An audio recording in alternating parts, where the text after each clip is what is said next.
Every murder tells two stories. One is written in evidence, crime scenes, timelines, and verdicts. The other lives in the mind, where obsession takes root, where resentment grows, and where one moment changes everything. This is Murder Mindset, a true crime podcast that goes beyond what happened to uncover why it happened.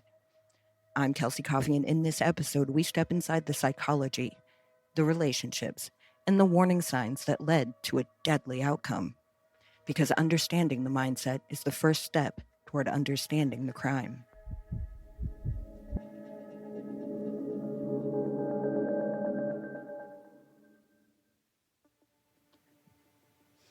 Before we begin, a content warning. This episode contains a detailed discussion of intimate partner violence, coercive control, and homicide. Listener discretion is strongly advised. I want to take you back to the morning of April 10th, 2001. The sun is just beginning to rise over suburban Scottsdale, Arizona, a place where neat lawns and quiet streets create the illusion of safety, where neighbors wave hello and church steeples rise above the roof lines. It's the kind of neighborhood where nothing bad is supposed to happen. On this particular morning, at 8:42 a.m., the illusion shattered. A massive explosion rocked the quiet street, so powerful it knocked the front bricks off a home, sent flames leaping 20 feet in the air, and rattled windows and picture frames in homes a half-mile away. Secondary explosions followed, ammunition and paint cans igniting in the inferno, forcing firefighters to keep their distance. When the flames finally subsided and the smoke cleared, firefighters entered what remained of the structure. What they found would haunt Scottsdale for decades. 3 bodies lay in their beds as if asleep, untouched by the fire that had consumed the walls around them.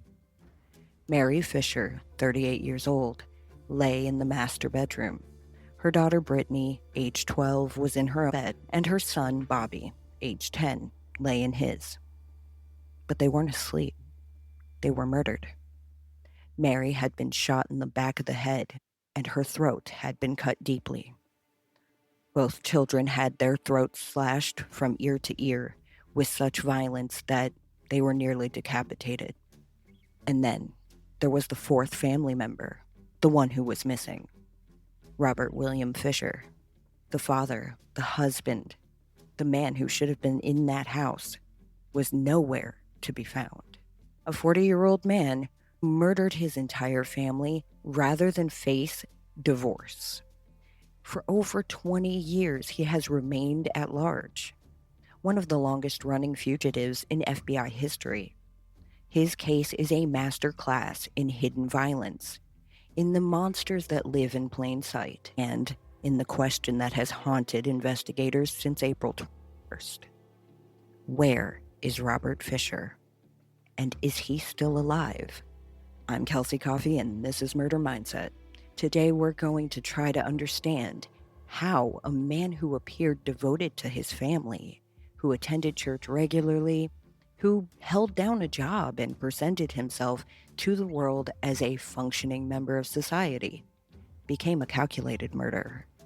We're trying to untangle the threads of coercive control, the trauma of generational divorce, and the escalating violence that led Robert Fisher to make the most heinous choice imaginable. We want to know what warning signs were missed. We want to know what red flags were ignored, and how we might recognize similar patterns in the abusers walking among us. The Fisher family's tragedy didn't happen in a vacuum.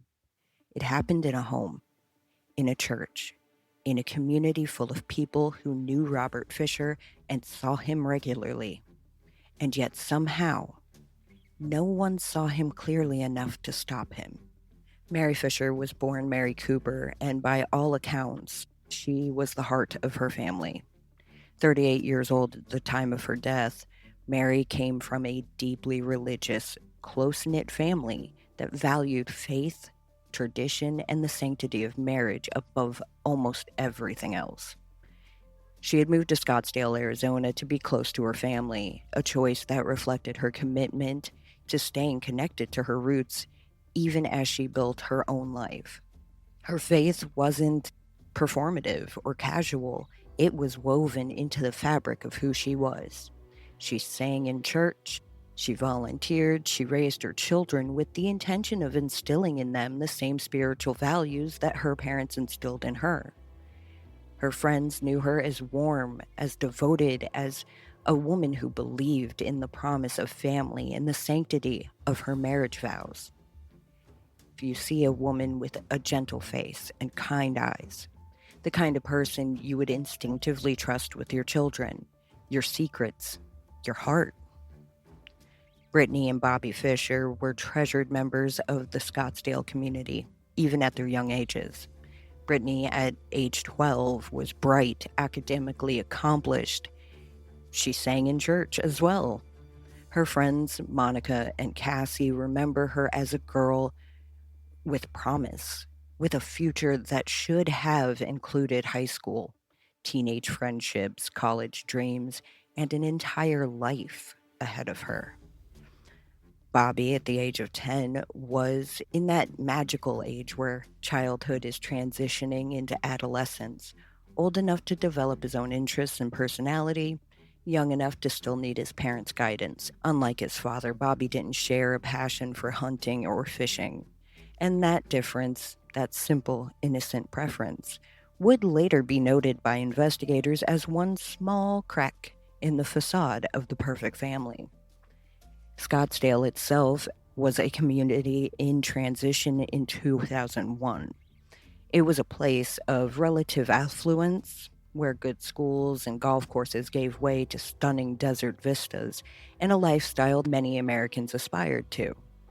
The neighborhood where the Fishers lived was quiet, safe, respectable. Their home was a modest brick ranch-style house on the south side of town. Not a mansion, but a home that reflected middle-class stability and comfort. The family attended Scottsdale Baptist Church regularly, where Brittany and Bobby participated in the bell choir. They were known members of the congregation, part of the community fabric. Robert was involved in the church's men's ministry, at least in the early years of his marriage. To anyone looking at the Fisher family from the outside, they would have appeared like any other suburban American family. Regular church attendance, kids in school activities, a home of their own, both parents are employed.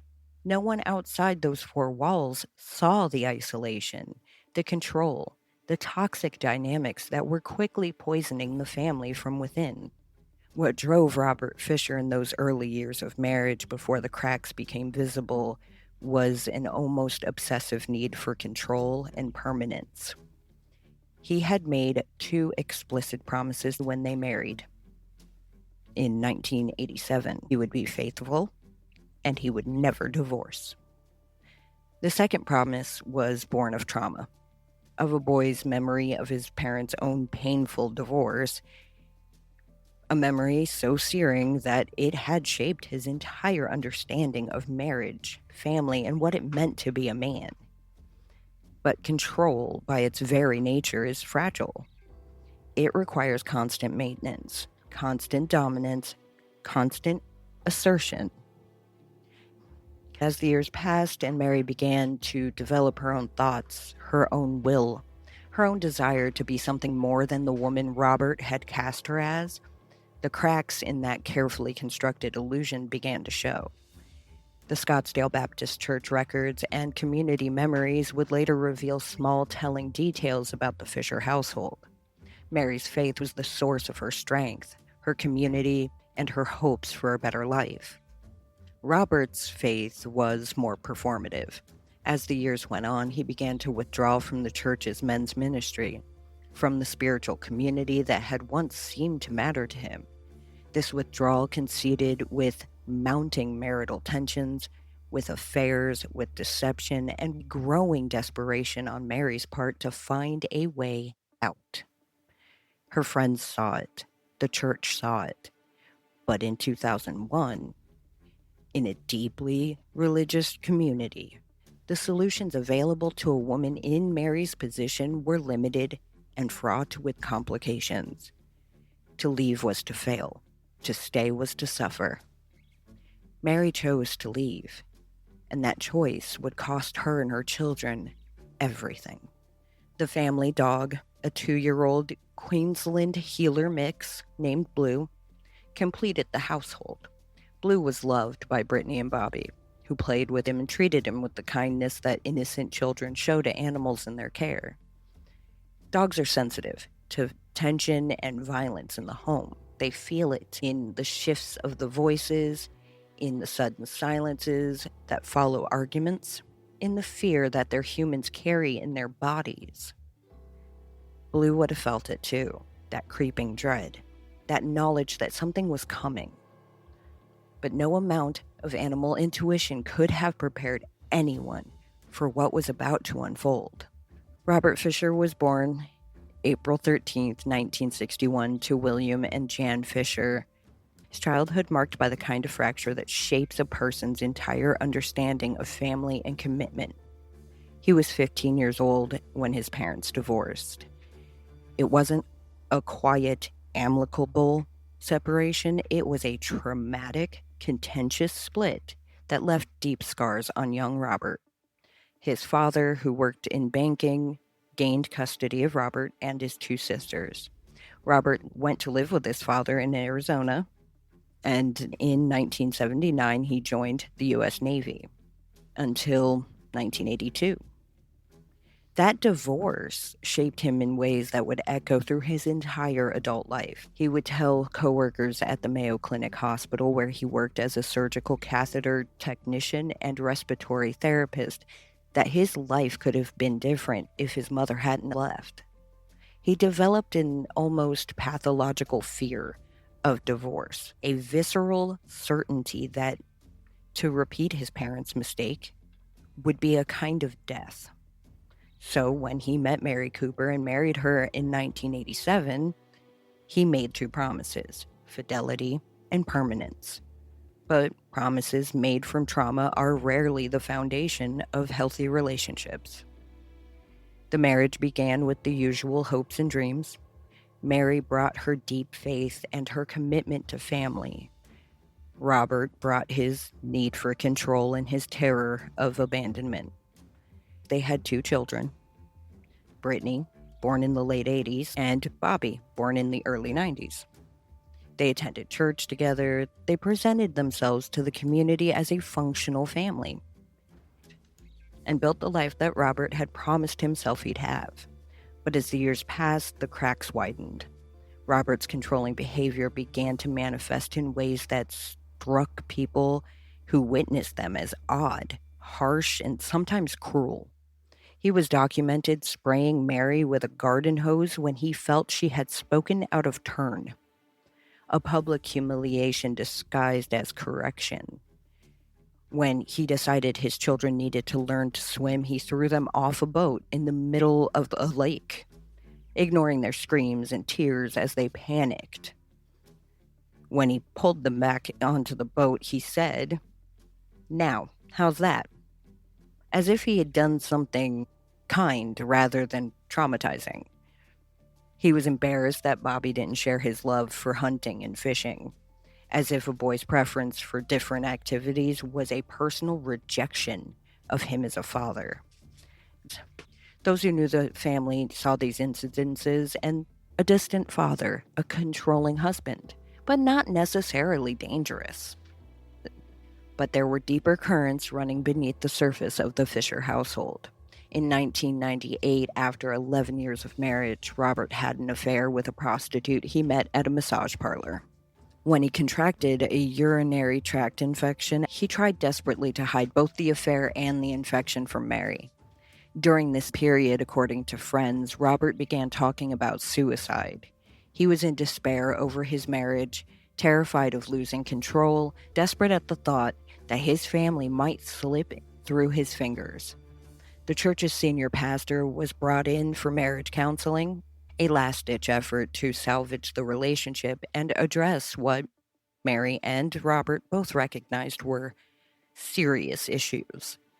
The counseling didn't work. You can't counsel someone out of a pathological need to dominate and control. You cannot mediate between a woman seeking freedom and a man who sees her freedom as a personal betrayal.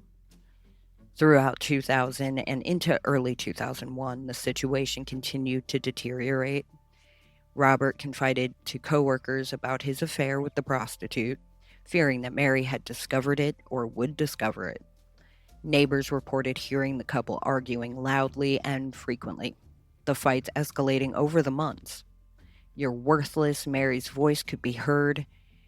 "I could have done so much better. We should divorce." These were the arguments of a woman who had reached her breaking point, who had decided that the emotional abuse, the infidelity, the constant control, and the loss of herself in the service of Robert's needs had to end. In the weeks before April 10th, 2001, Mary told several friends she was going to leave. She was filing for divorce, she was taking the kids, and she was going to walk away from her marriage and rebuild her life. By most accounts, this was not a threat or a passing thought. It was a decision, a plan, a reality. Robert's response to this plan was not to work on himself, not to seek help, not to accept the natural end of the marriage that had been so poisoned by his behavior. Instead, his response was to spiral deeper into the terror that had defined his entire emotional life. He made a promise to himself and to Mary that he was never going to divorce. He vowed that he would be the kind of man and the father his own father had not been, and that he would keep his family intact at any cost. The possibility that Mary was about to take that promise away, that she was about to force him to repeat the trauma of his childhood, sent him into a kind of psychological freefall. Friends described him as being in increasing despair, speaking about not being able to live without his family, as fixating on the idea that if he could not have them, then no one would. On April 9th, 2001, the night before the murders, the escalation reached its peak. Neighbors heard Robert and Mary engaged in a loud, intense argument that lasted hours. It continued till about 10 p.m. When exhausted or resolved to his terrible plan, Robert stopped fighting verbally and began to act. At 10:45 p.m., he withdrew the maximum allowable amount from the ATM, $280. At 74th Street and McDowell Road, ATM cameras captured him alone in Mary's Toyota 4Runner, the vehicle already in his possession. The die already cast. Somewhere in the night, the exact hours remain unknown, Robert moved through his home with a gun and a knife, committing acts of such calculated cruelty that even now, more than 20 years later, they're difficult to speak about without anger overwhelming the narrative. He was no longer a controlling husband or a desperate father. He had become something else entirely. The hours following Fisher's ATM withdrawal are a carefully constructed timeline that investigators would later piece together from physical evidence, witness testimony, and the pathology of the bodies. What we know is this. At some point during the night of April 9th into the early morning of April 10th, while his wife and children were asleep, Robert Fisher moved through his home with lethal intent. The medical examiner would later determine that none of the victims had soot in their lungs, a crucial finding that proved that they were killed before the explosion, before the fire, while they slept in their beds. Robert then went to his children's bedrooms, Brittany first, then Bobby, with a knife. He opened their throats from ear to ear, slashing so deeply he nearly decapitated them. The violence was deliberate, calculated, and final. There was no accident, no moment of impulse, no temporary insanity. This was a man methodically murdering his family, committing acts of violence so severe that they would define the crime forever. After the murders, Robert moved to the next phase of his plan, the disposal of evidence and the creation of a false crime scene. He doused his victims' bodies and parts of the hallway with gasoline, the chemical compound that burns hot and destroys evidence. He had knowledge of fires from his work as a firefighter that served him well in constructing his alibi. At some point during the night, likely after the murders but before dawn, he severed the gas line that ran from the home's furnace to the rest of the home. Gas began to accumulate in the house's interior, filling the rooms with an odorless, colorless, highly explosive substance. Robert Fisher lit a single candle and placed it in a strategic location in the home. That candle would burn slowly, reliably, giving him hours to drive away, to put distance between himself and the crime scene, before the gas reached that critical concentration and the flame ignited it. He had calculated the timing carefully. He needed enough time to disappear. At 8:42 a.m. on April 10th, 2001, the candle reached the gas. The explosion that followed was so powerful that it collapsed the front brick walls of the home and rattled windows and picture frames throughout the entire neighborhood, up to a half a mile away. The fire that erupted from the explosion was massive, reaching heights of 20 feet, with flames visible from blocks away. Secondary explosions followed as ammunition stored inside the home and paint cans ignited in the heat. Firefighters arrived quickly, but the secondary explosions forced them to keep their distance. The neighborhood erupted in chaos. Residents came out of their homes, saw the flames, called 911, told their neighbors to get back, to move away from the danger. One firefighter was injured fighting the blaze, but eventually, using water hoses, they managed to control the fire before it spread to adjacent homes. The explosion had been designed to destroy evidence, to obliterate the crime scene, to make the deaths appear accidental, or at least to make them harder to investigate. In a real sense, Robert Fisher's plan almost worked. They discovered the 3 bodies laying in their beds. All 3 were still in their bedclothes, positioned as if they were sleeping, their bodies charred by the fire, but their location clear. But even before the autopsy results came back, the firefighters and detectives at the scene understood something crucial.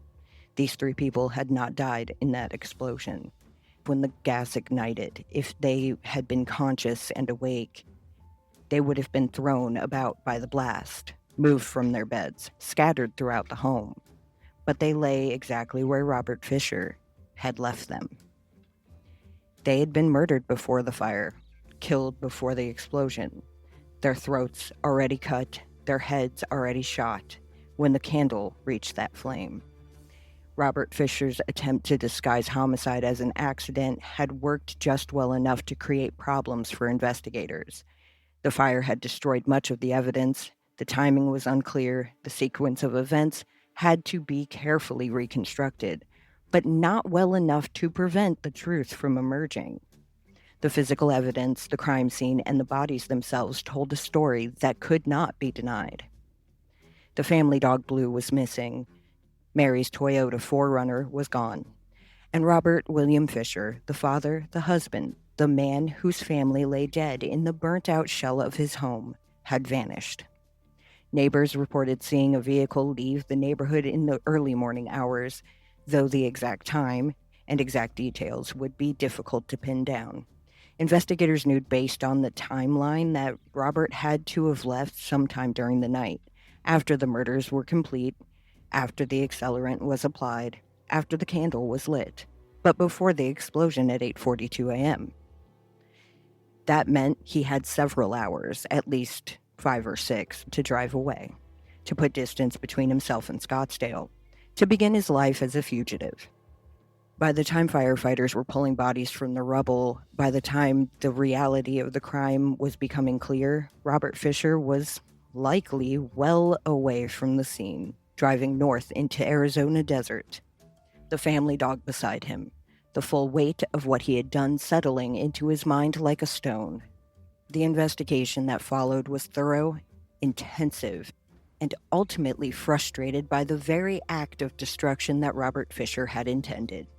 The Scottsdale Police Department took the lead on the case with support from the county sheriff, the Arizona Department of Public Safety, and eventually the FBI. The lead detective would spend years chasing a phantom, following tips and theories, and working to keep the case alive in the public consciousness. From the very beginning, the detective understood what they were dealing with, stating, "This is by far the most heinous crime we've had here in Scottsdale."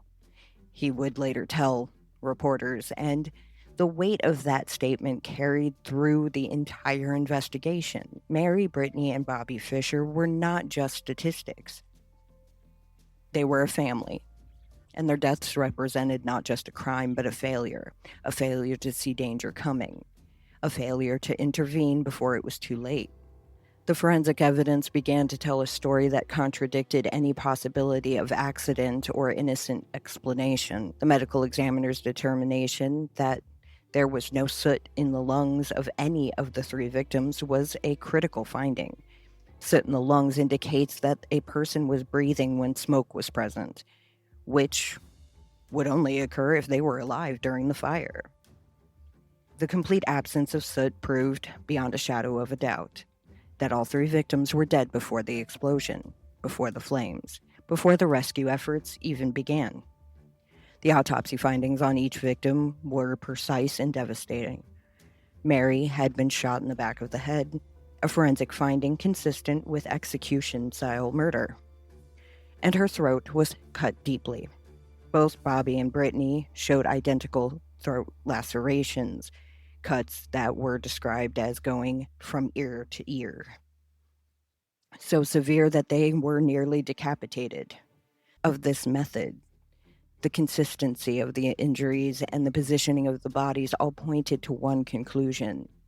These were not crimes of passion. These were calculated, premeditated killings carried out with cold intention.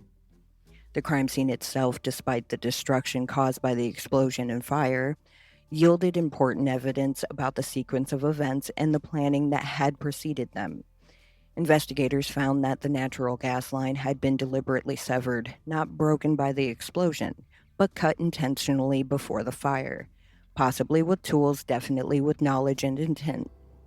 They found accelerant residue throughout the home, particularly on and around the bodies and down the hallway. Pattern of accelerant distribution suggested planning. It wasn't splashed haphazardly. It was applied with deliberation, designed to ensure maximum destruction. In the rubble, investigators recovered an expensive gun safe that had survived the fire.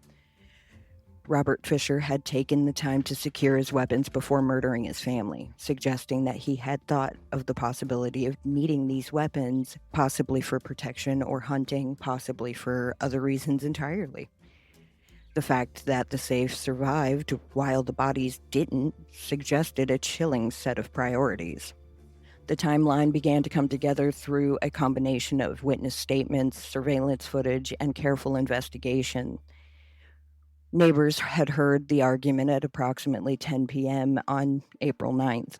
ATM footage from 10:45 p.m. showed Robert Fisher withdrawing cash alone in Mary's vehicle. Forensic evidence suggested that the murders occurred sometime between 10:45 and the explosion at 8:42 a.m., a window of approximately 10 hours.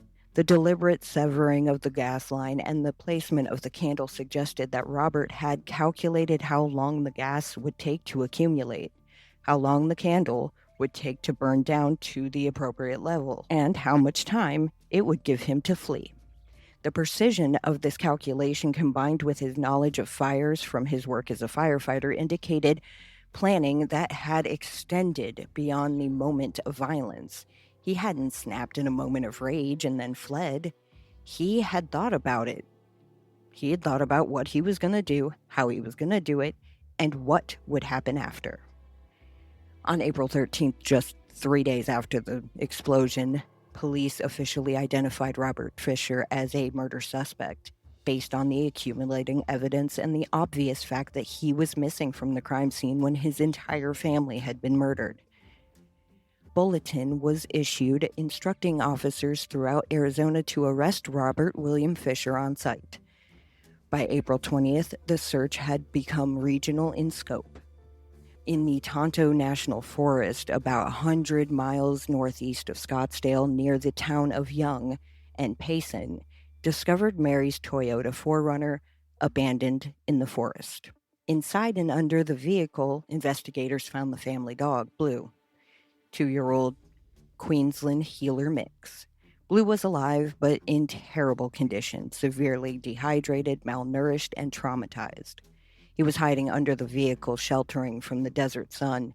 The discovery of the 4Runner and the dog suggested that Robert had driven into the wilderness, possibly hoping to hide or die there, or possibly planning to disappear into the vast Arizona landscape where one man with survival skills, knowledge of the outdoors, and a desperate will to survive might evade capture. The massive manhunt in late April 2001 involved more than 100 officers, bloodhound teams, helicopters, and ground searches of the limestone caves that dotted the Tonto National Forest near Young. The search was hampered by the terrain, by weather with snow and thick fog, and by the vastness of the wilderness.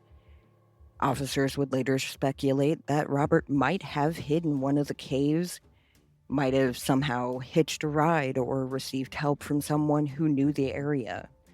Just a few days, because the terrain was becoming impassable, because the weather conditions were deteriorating, and because in a frustrating turn that would define the entire investigation, there was simply no evidence of where Robert Fisher had gone. On July 19, 2001, approximately 3 months after the murders, the state of Arizona issued a formal warrant for the arrest of Robert William Fisher. The charges were 3 counts of first-degree murder and arson of an occupied structure. The charges carried the possibility of capital punishment. Given the severity of the crimes, a first-degree murder charge requires premeditation, deliberation, and intent. The evidence in the Fisher case, the planning evident in the gas line severance, the timing of the candle, the application of the accelerant, and the positioning of the bodies all pointed toward the kind of deliberation that qualifies for the harshest penalty under Arizona law. The prosecution's theory, had the case ever proceeded to trial, would have been straightforward and devastating. Robert William Fisher, motivated by his pathological fear of divorce and his need to maintain absolute control over his family, deliberately murdered his wife and children to prevent the dissolution of his marriage. The motive was clearly established through witness testimony about Mary's intentions to divorce, through documented arguments, through Robert's own statements to friends and coworkers about his unwillingness to accept divorce. The planning was evident in the forensic evidence, the deliberate gas line severance, the candle placement, the application of accelerant, and the ATM withdrawal. The execution was brutal and calculated, with each victim targeted specifically, each death caused by a different method: gunshot and throat laceration for Mary, throat laceration for the children. Suggested deliberation rather than panic.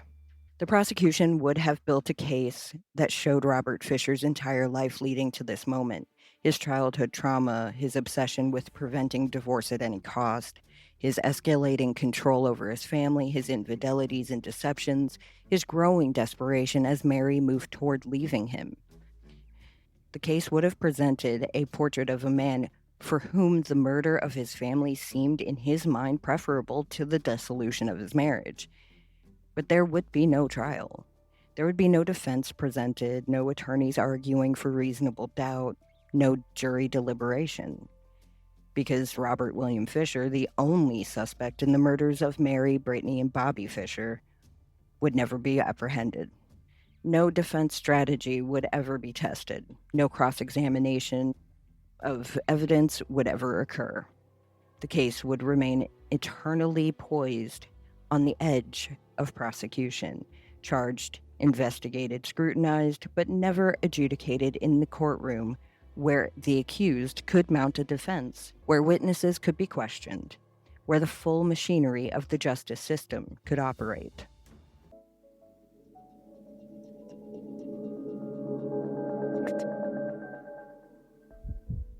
What you heard today is more than a crime story. It's a reminder of how quickly emotion can turn fatal and how often the warning signs go unseen.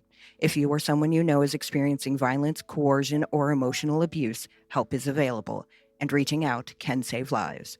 Thank you for listening to Murder Mindset. If this episode resonated with you, follow the show, leave a review, and share it with someone you know to support the podcast. And until next time, lock your doors, bolt your windows, and beware the dangers hiding in plain sight.